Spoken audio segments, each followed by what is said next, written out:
Selamat berjumpa kembali pemirsa dalam program Maluku Antar Nusa. Bersama saya Abraham Soni Soplantila, Anda dapat mengikuti beragam berita Maluku Antar Nusa yang telah dihimpun tim redaksi kami. Sebelum saya mengawali Maluku Antar Nusa malam ini, terlebih dahulu kita simak cuplikan berita utama.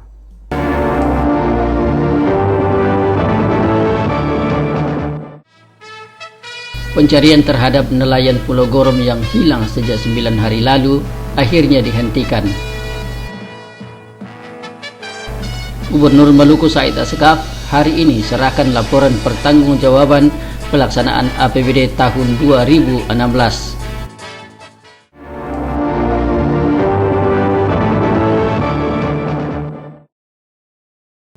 Demikian cuplikan berita utama Maluku Antar Nusa malam ini dan kini kita ikuti berita selengkapnya.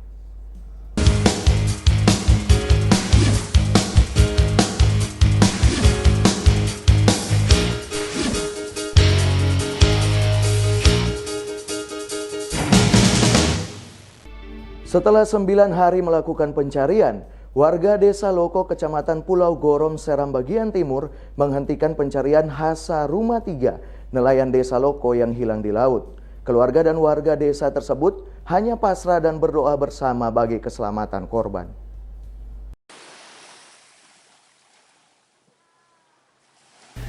Duka mendalam masih dirasakan keluarga Hasa Rumah 3 warga Desa Loko, Kecamatan Pulau Gorom, Kabupaten Seram bagian timur yang hilang tenggelam di dasar laut perairan setempat Senin pekan lalu. Kendati upaya pencarian telah dilakukan baik dengan menyisir perairan setempat serta melakukan pencarian di darat, namun hingga memasuki hari ke-9 upaya itu belum membuahkan hasil. Nasib Hasa Rumah 3 belum juga diketahui. Warga dan keluarga korban tidak dapat berbuat banyak. Dengan terpaksa mereka memutuskan untuk menghentikan pencarian. Sekretaris Desa Loko Amiruddin Rumah 3 mengatakan pencarian dihentikan karena upaya pencarian telah dilakukan secara maksimal, tapi korban tak kunjung ditemukan. Keluarga korban dan warga lainnya di Desa Loko pasrah atas musibah tersebut. Olehnya, mereka akan menggelar doa bersama untuk korban. Dan sebagainya belum. Yang melakukan pencarian itu masyarakat saja ya? Iya, masyarakat melakukan pencarian secara manual. Kalau boleh kami dari pihak korban ini perlu agar pemerintah daerah bisa turut serta dalam hal ini, perlu mengurungkan beberapa alat sebagai modern untuk melakukan pencarian, Pak.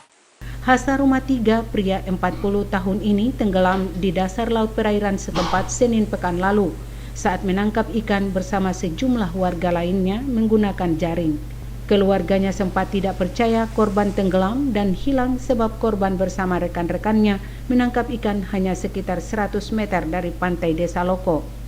Upaya pencarian hanya dilakukan warga Desa Loko dan warga desa-desa tetangga.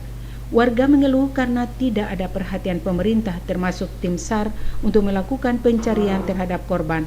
Dari Gorom, Seram bagian timur, Mansur Boinau melaporkan. Kuasa hukum Surambi Rumah Goran, Muhammad Pati menyatakan tuntutan jaksa 1 tahun 6 bulan penjara terhadap kliennya dalam kasus dana desa patut ditolak dan dikesampingkan. Kliennya harus dibebaskan dari segala tuntutan hukum karena telah mengembalikan kerugian negara dalam kasus tersebut.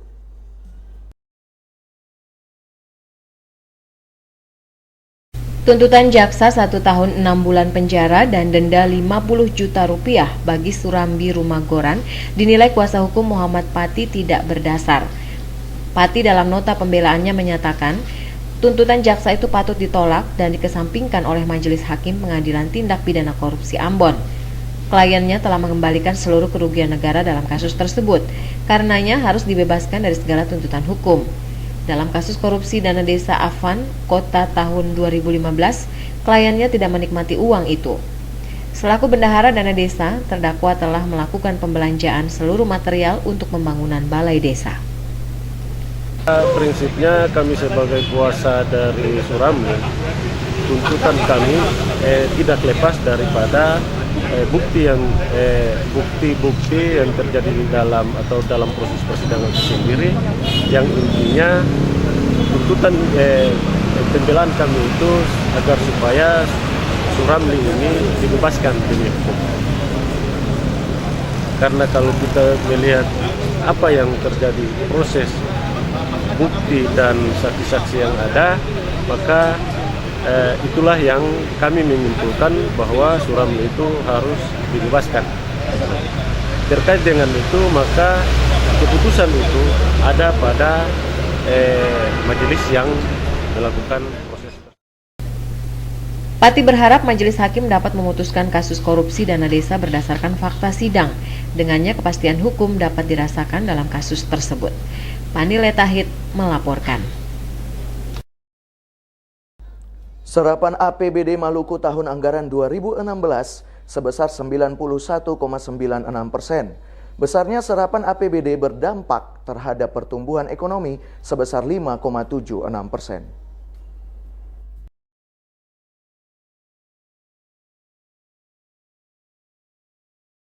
Sejumlah perbaikan terjadi pada pelaksanaan APBD tahun anggaran 2016 lalu bagi Provinsi Maluku. Pertumbuhan ekonomi Maluku tahun 2016 mencapai 5,76%, meningkat dari 5,44% pada tahun 2015. Angka kemiskinan turun dari 19,36% pada tahun 2015 menjadi 19,26% pada tahun 2016. Demikian halnya dengan angka pengangguran yang mengalami perbaikan. Tahun 2015 angka pengangguran terbuka di Maluku sebesar 9,93%, turun menjadi 7,05% pada tahun anggaran 2016. Penegasan tersebut disampaikan Gubernur Maluku Said Assegaf dalam laporan pertanggungjawaban akhir tahun anggaran 2016 dalam rapat paripurna DPRD Maluku hari ini yang dipimpin Ketua DPRD Maluku Edwin Huwai. Gubernur mengatakan serapan anggaran yang relatif besar itu berdampak langsung terhadap perbaikan ekonomi masyarakat seperti yang tergambar dalam pertumbuhan ekonomi Maluku. Gubernur Maluku mengakui APBD tahun 2016 tidak terserap 100%. Serapan sebesar 91% lebih menggambarkan adanya perbaikan ekonomi bagi masyarakat melalui pembukaan lapangan kerja baru, sehingga angka pengangguran terbuka mengalami penurunan sebesar 2% lebih bila dibandingkan dengan tahun sebelumnya. Sejak saya jadi gubernur kan dia menunjukkan tren yang baik, WTP. Nah, saya tidak mau lagi aparatur saya ke depan itu bekerja tidak maksimal.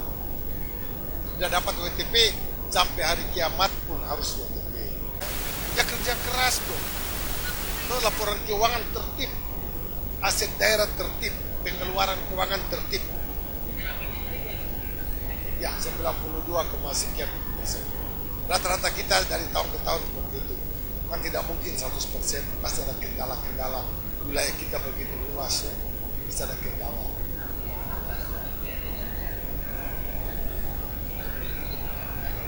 Ya, itu nanti di sekda kita ada tim untuk itu.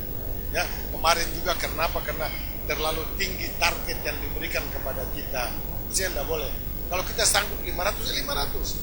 Jangan orang paksa kita bikin 600 kita ikut. Orang kan saya tegur. Tidak boleh. Harus realistis. Sudah tuntas. Ya, saya juga sudah berikan teguran-teguran tertulis ya kepada SKPD ya, dalam rekomendasi BPK kan ada. Sudah saya keluarkan. Sebentar itu ada 4 partai yang saya kembalikan. Ya mungkin siang ini. Juga ada Hanura, ya ada Nasdem, ada Gerindra.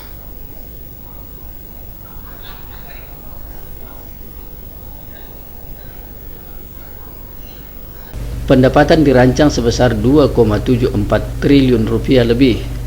Realisasi hanya sebesar 2,54 triliun rupiah lebih atau 92,8%. Sementara belanja dirancang sebesar 2,79 triliun rupiah lebih dan terrealisasi sebesar 2,57 triliun rupiah lebih atau 91,96%. Pendapatan asli daerah yang dirancang 600 miliar rupiah lebih hanya terrealisasi sebesar 400 miliar rupiah lebih. Gubernur mengatakan ke depan pihaknya akan lebih realistis dalam menetapkan target pendapatan asli daerah. Julius Padaunan dan Otis Kotadini melaporkan.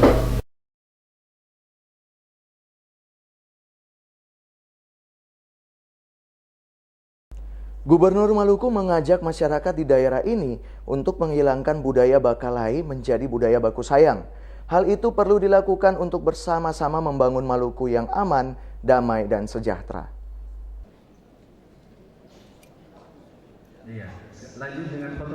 Ajakan Gubernur Maluku itu disampaikan saat halal bihalal pemerintah Provinsi Maluku, TNI, Polri, dan masyarakat yang dilaksanakan Selasa pagi di Ambon. Menurut Gubernur, budaya bakalai yang kerap kali terjadi di kalangan masyarakat Maluku hanya akan membawa penderitaan. Untuk mengatasi hal itu, maka budaya bakalai harus ditinggalkan dan melestarikan budaya baku sayang. Hal itu sejalan dengan semboyang orang Maluku ale rasa beta rasa dan katong semua basudara. Saya sudah sering menghimbau ya masyarakat kita, masyarakat Maluku ya, terutama masyarakat yang ada di Kabupaten Maluku Tengah ya, untuk jangan terlalu emosi ya. Kalau ada kesalahan ya, mari kita saling periksa ya. Ada aparat keamanan, ada yang salah ya sampai ke aparat keamanan ya. Ada polsek, ada juga pemerintahan, ada camat, kepala desa. Nah, saya mudah-mudahan camat, kepala desa bisa menyelesaikan pertikaian-pertikaian yang ada. Ya, saya harapkan masyarakat sekali lagi jangan terlalu cepat terpancing dengan isu-isu yang berkembang saat ini. Saya yakin Maluku ke depan akan luar biasa, pendapatan rakyat akan naik terus. Selain mengajak masyarakat untuk tinggalkan budaya bakalai, Gubernur juga meminta masyarakat di negeri-negeri bertetangga untuk terus menjaga persatuan dan kesatuan serta kebersamaan. Masyarakat juga diingatkan untuk tidak mudah terprovokasi. Menurut Gubernur, melalui persatuan, kesatuan, dan kebersamaan Maluku ke depan akan menjadi laboratorium kerukunan umat beragama terbaik di Indonesia. Frida Raiman Hamzah melaporkan. Bupati Seram bagian Timur Abdul Mukti Keliobas menghimbau masyarakat setempat untuk menghilangkan segala bentuk perbedaan yang berujung konflik. Sudah saatnya semua elemen masyarakat bersatu membangun daerah tersebut.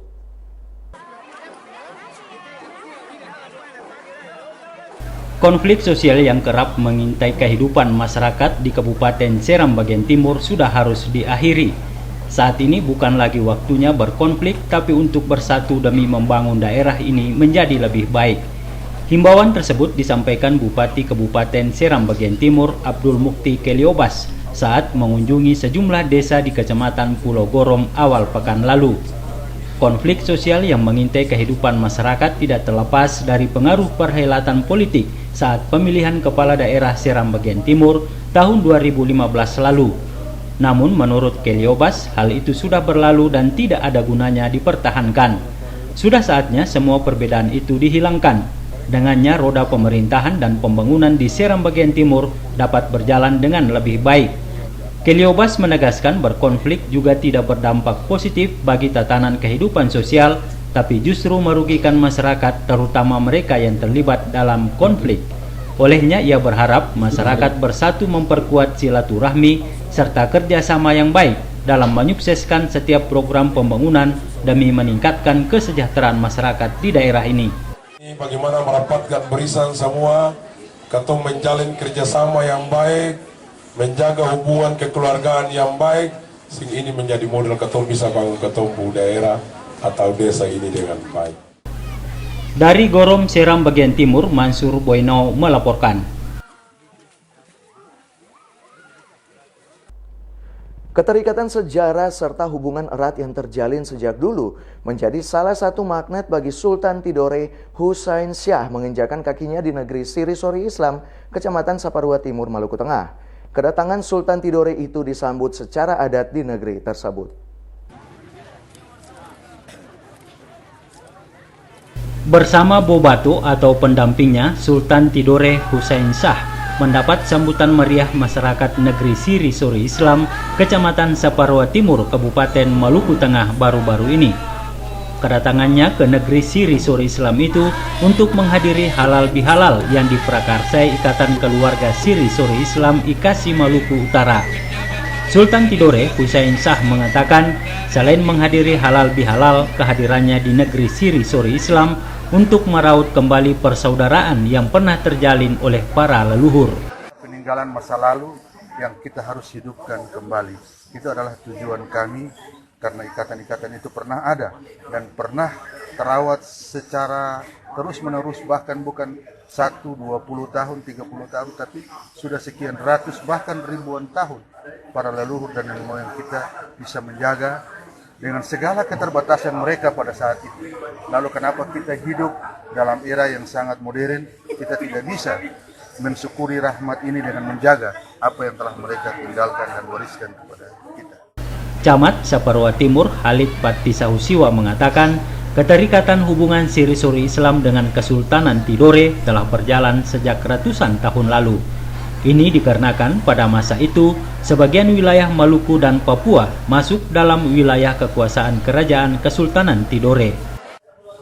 Sangat istimewa, dan tadi paparan Sri Sultan sudah jelas bahwa ada hubungan selama ini kekuasaan Kesultanan Tidore sampai ke wilayah Papua dan sebagian Maluku.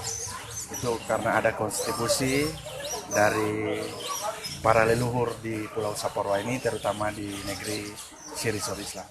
Ketua Ikatan Keluarga Siri Suri Islam IKASI Maluku Utara, Haris Watihelu mengatakan, halal bihalal ini merupakan bentuk silaturahmi bagi seluruh masyarakat Siri Suri Islam.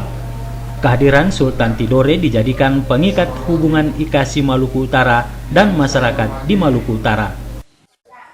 Lebih mempererat silaturahmi warga Siri Suri dengan warga masyarakat Maluku Utara, dan masyarakat Maluku Utara juga supaya jangan ketika dia berpisah, Maluku dan Maluku Utara tetap adalah satu. Sehingga Maluku Al-Muluk ya, tidak ada bedanya. Dari Saparua, Maluku Tengah, Fatahila Sia melaporkan.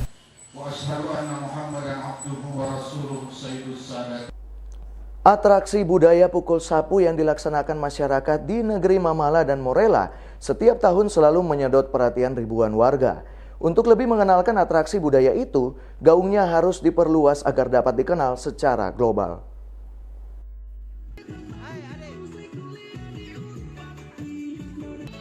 Atraksi budaya pukul sapu yang digelar masyarakat negeri Mamala dan Morela 7 hari setelah Idul Fitri setiap tahun senantiasa menyedot perhatian ribuan warga di daerah ini.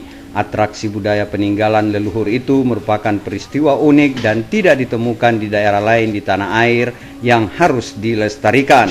Ritual adat pukul sapu di negeri Morela dihadiri Wakil Gubernur Maluku Seth Sahuburua, Pangdam 16 Patimura Mayor Jenderal TNI Doni Monardo, Bupati Maluku Tengah Tuasikal Abua, dan Korbrimob Irjen Polisi Murad Ismail dan anggota DPR RI Komarudin Watubun.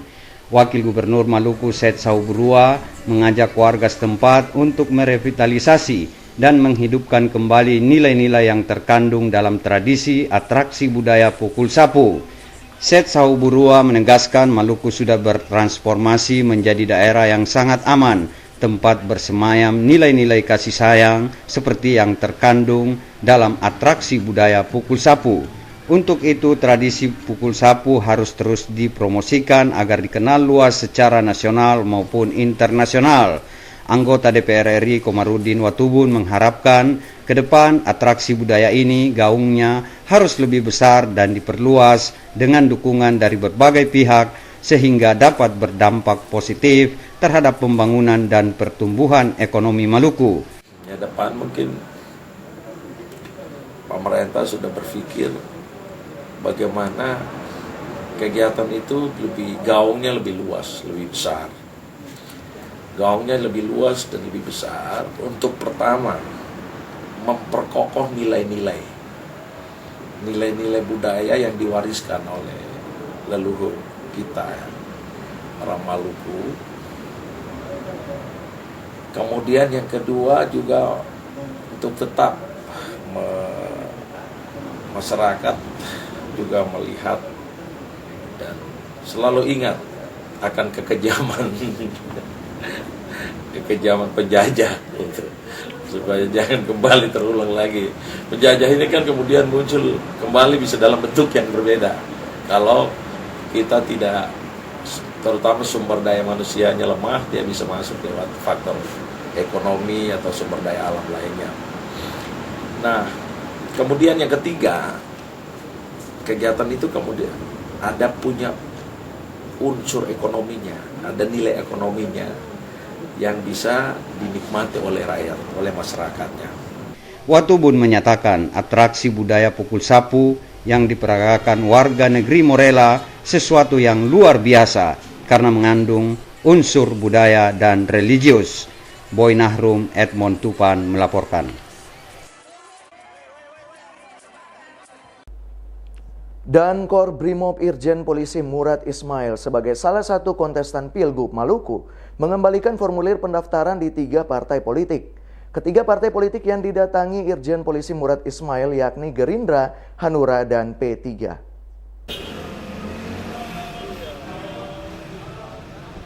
Pengembalian formulir pendaftaran pertama yang dilakukan Komandan Korps Brimob Irjen Polisi Murad Ismail Senin pekan ini dilakukan di DPD Partai Gerindra Maluku.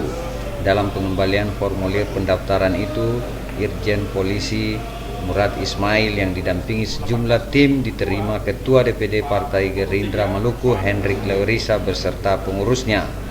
Di DPD Partai Gerindra Maluku, 7 bakal calon gubernur dan 4 bakal calon wakil gubernur telah mengambil formulir pendaftaran.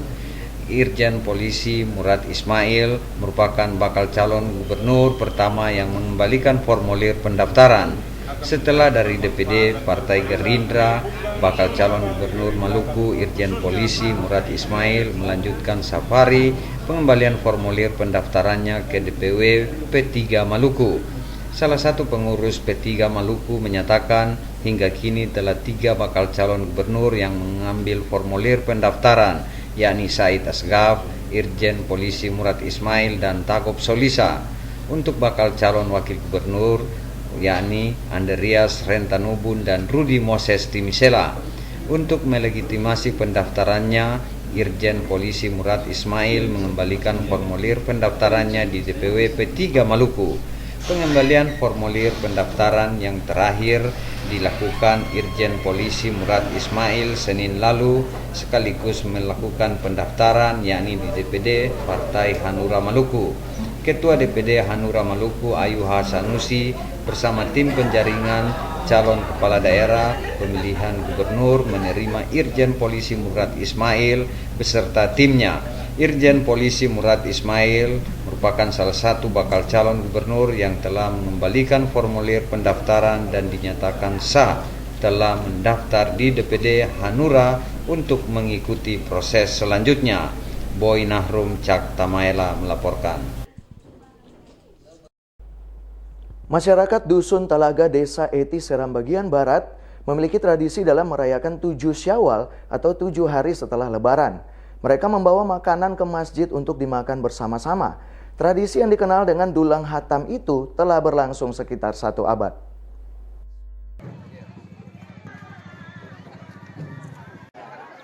Tradisi dulang hatam biasanya dilaksanakan warga Dusun Talaga Desa Eti pada 7 Syawal.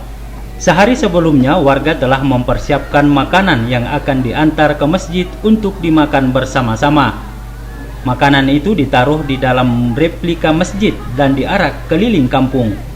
Arak-arakan itu diantar dengan tarian hadrat yang dibawakan muda-mudi Dusun Talaga. Jumlah dulang yang diantar sebanyak jumlah RT di dusun tersebut. Untuk tahun ini jumlah dulang sebanyak 12. Isinya antara lain ketupat, ayam, ikan, dan kue-kue. Isi dari dulang-dulang itu bisa dibagikan atau langsung diperebutkan oleh masyarakat. Namun terlebih dahulu para tua-tua dan tokoh agama membacakan doa kepada Yang Kuasa sebagai ungkapan syukur atas pemeliharaan Tuhan kepada warga dusun tersebut. Bagi warga dusun Talaga Desa Eti, perayaan Dulang Hatam tahun ini terasa semakin semarak dengan kehadiran Bupati Seram Bagian Barat Yasin Payapo dan Wakil Bupati Timotius Akerina di dusun tersebut. Mereka juga turut menikmati makanan yang dibawa di Dulang Hatam itu. Darwis, salah seorang panitia setempat, berharap pemerintah daerah memperhatikan tradisi itu dan memasukkannya sebagai salah satu kalender wisata di Seram Bagian Barat. Selain itu, agar lebih menarik, anggaran pelaksanaannya bisa dimasukkan dalam APBD. Dari Piru, Wahid Hukul melaporkan. Sabtu 1 Juli 2017, Bupati Mohyasin Payapo meninjau langsung Desa Soleh, Kecamatan Waisala. Kedatangan Bupati SBB tersebut karena ada laporan dokter dari Puskut Desa Soleh karena 48 orang masyarakat Desa Soleh diserang penyakit aneh. Badan 48 orang itu mulai terlihat bangka. Penyakit aneh itu serang warga orang dewasa maupun beberapa orang anak.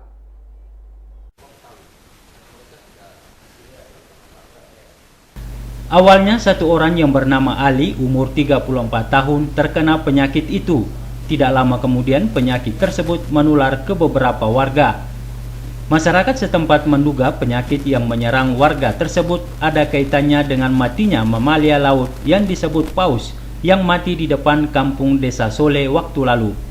Namun kedatangan Bupati dan Kepala Dinas Kesehatan Dr. Hekmon J. Sesa dan satu orang dokter Nurul, kedatangan dokter dari kabupaten itu langsung masyarakat berkumpul di balai pertemuan untuk memeriksa penyakit yang dideritanya kurang lebih 2 bulan ini.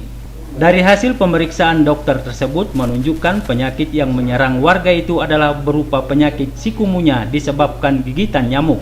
Langsung saja Pak. Kunjungan kita langsung ke Desa Soleh. Nah, melihat keluhan masyarakat di sana, apakah ada kaitannya dengan binatang atau apa yang ada di sana itu? Sebenarnya itu setelah kita Menurut Dr. Hekmon J. Sesa sekaligus Kadis Kesehatan mengatakan bahwa penyakit ini tidak ada kaitannya dengan mamalia laut tersebut, melainkan warga sakit sikumunya dikarenakan gigitan nyamuk. Untuk itu Dinas Kesehatan melakukan pengobatan massal kepada warga Desa Soleh. Baru kini masyarakat mengetahui bahwa deritanya adalah gigitan nyamuk. Dari Piru, Wahid Hukul melaporkan. Beberapa waktu lalu warga Desa Soleh, Kecamatan Huamual Belakang, Kabupaten Seram Bagian Barat menemukan makhluk laut yang aneh. Lembaga Penelitian Teluk Dalam LIPI Ambon telah menurunkan tim ke lokasi untuk meneliti makhluk tersebut. Berikut keterangan Kepala Lembaga Penelitian Teluk Dalam LIPI Ambon, Dr. Augie Syailatua. Dan tim ini sudah bekerja di lapangan dan sudah ada beberapa informasi yang dikirimkan, juga rekaman gambar yang kami terima, dan akan kami mengecek selanjutnya apakah ini hewan laut atau bagian dari hewan laut yang ditemukan. Wilayah perairan Maluku ini merupakan lintasan dari hewan-hewan laut. Jadi selama ini kita tahu ya mungkin hanya ikan tuna, cakalang yang bermigrasi jauh. Tetapi ternyata juga ada mamalia laut seperti paus. Dan kemungkinan besar bahwa bagian yang ada yang ditemukan sebagai ya dikatakan hewan misterius ini adalah bagian dari sistem kita mengatakan saringan makanan dari hewan paus. Nah, yang menjadi pertanyaan menarik sebenarnya jenis paus apa? Diperkirakan karena ini sistem saringan pada sistem sistem pencernaannya. Jadi kemungkinan saringan ini berlapis-lapis sehingga awalnya mungkin dia pendek, tetapi karena faktor kerusakan jaringan, jadinya ada bagian yang terlepas sehingga kelihatan seperti lebih hari dia lebih membesar. Ya, kita mengidentik saringan ini seperti kalau pada ikan itu tapis insang, tapi karena paus ini bernafas dengan paru-paru, maka dia tidak punya tapis insang, tapi dia punya sistem saringan makanan yang ada pada bagian rongga mulutnya. Ya, jadi bagian ini yang sebenarnya diperkirakan terlepas dari paus yang pada beberapa minggu yang lalu itu juga terdampar di sekitar desa Soleh di Pulau Kelang kalau nggak salah ya. Pausnya sendiri sudah mati. Sebenarnya ini dia cuma bagian yang juga lama kelamaan akan membusuk kalau menurut perkiraan kami. Nah, tapi karena di bagian tapis insang ini kemungkinan ada struktur keras yang tidak akan hancur. Nah, makanya itu biasanya bisa kami awetkan dan kami simpan gitu. Nah, mengingat ukurannya juga besar, maka kami perlu alat transport untuk mengangkutnya dan juga tempat penyimpanannya yang lebih besar. Jadi ini akan menjadi pertimbangan kami untuk kami dapat menyimpannya sebagai koleksi, karena diperkirakan bahwa ke depan dia juga bisa menjadi sumber informasi kira-kira jenis-jenis paus apa saja yang pernah terdampar atau melewati perairan Maluku. Jadi informasi ini penting ya. Ya, jadi ini sebenarnya hal yang umum sebenarnya pada bagian saringan. Jadi ada struktur yang merupakan bulu, karena paus ini dia kan juga seperti menyedot air laut, karena dia sebenarnya mengkonsumsi plankton dan sebagainya, dan bulu-bulu ini akan dipakai sebagai saringan bagi air yang masuk ke dalam rongga mulutnya untuk menyaring hal-hal yang mungkin tidak perlu untuk dia konsumsikan. Jadi itu umum pada bagi ya, seperti kalau pada ikan tuh ada insang. Nah, kita lihat juga ada sebenarnya strukturnya mungkin tidak seperti bulu, tapi